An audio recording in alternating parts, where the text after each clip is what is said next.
So this is a yew tree, and its Latin name is Taxus baccata. And they're really, really old, or they can become very old. Normally, a few hundred years old. A tree this big, I mean, this is just in my garden, but a tree this big, I've got no idea, but I'm guessing it's at least a few hundred years old. It's pretty big, and they commonly go to like 2,500 years old. I think the oldest one is in Scotland, and it's estimated to be at least 5,000 years old, and it's still going strong.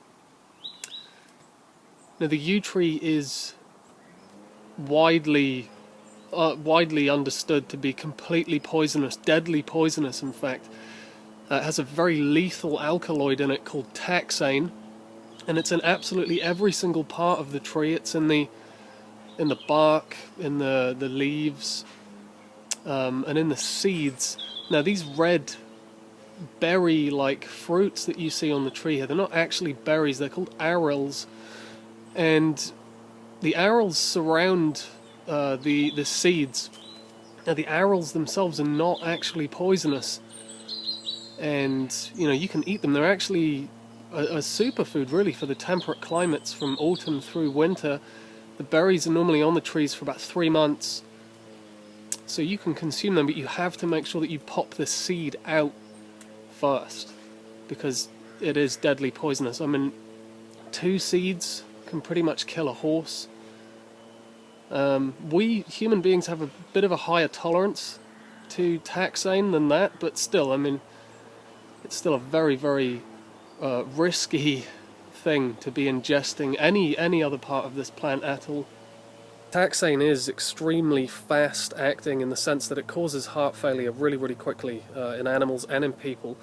So there's really not a lot that can be done about it once you've consumed it to lethal levels, which really doesn't take an awful lot at all. So there isn't really any antidote for it, so it's definitely important to not go near the bark, the leaves, the sap of the tree, the seeds, really anything but the bright red arils surrounding the seeds. Now they are really quite high in vitamin C, they're really, really high in antioxidants, and so they do make a really rich source of nutrients in the wintertime in the temperate zones. Now, people have really been consuming these for like hundreds of years, or millennia, really. There's a lot of people alive today, old people that have been eating these their whole lives. Whenever they're in season, they eat them by the bucket load, and they're totally healthy, never had any adverse effects. So, I mean, it's more contemporary thinking that because these berries are on the tree for 3 months, from autumn through until winter, that the older they get and the more mature they get, when they're at their kind of latter stages of development, that perhaps they start absorbing some of the taxane and some of the other harmful alkaloids from the seeds. But I mean, I've heard that. I don't know if there's any scientific basis in that.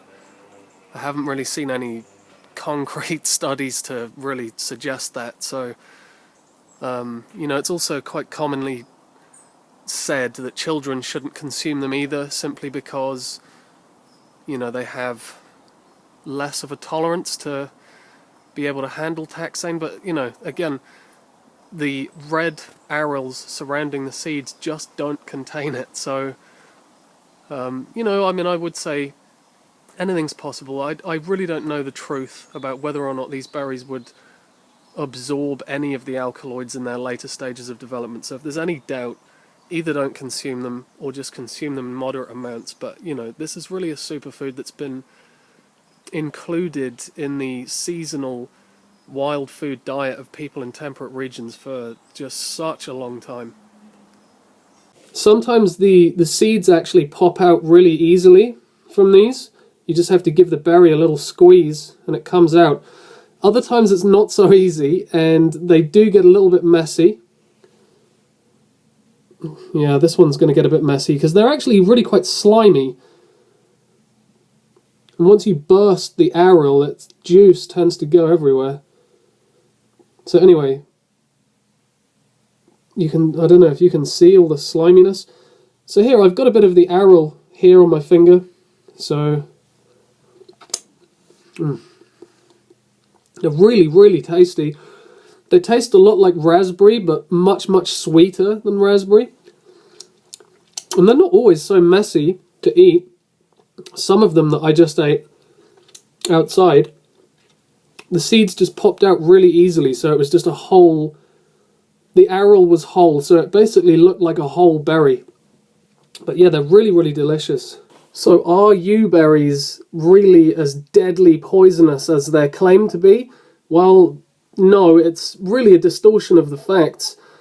As I've said in this video, the aril itself, which is the red, juicy, berry-like component to this fruit here, is actually very nutritious, and the dark green seed inside it, definitely avoid that at all costs. You must get that out. Now, some people put the whole aril in their mouth and they spit the seed out.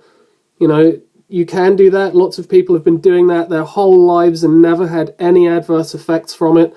Some people are not really, you know, comfortable with having the seed even in their mouth, so, you know, that's fair enough. Whatever you feel comfortable with, really, but, you know, this is really not the life-threatening, toxic wild berry that it's been claimed to be at all.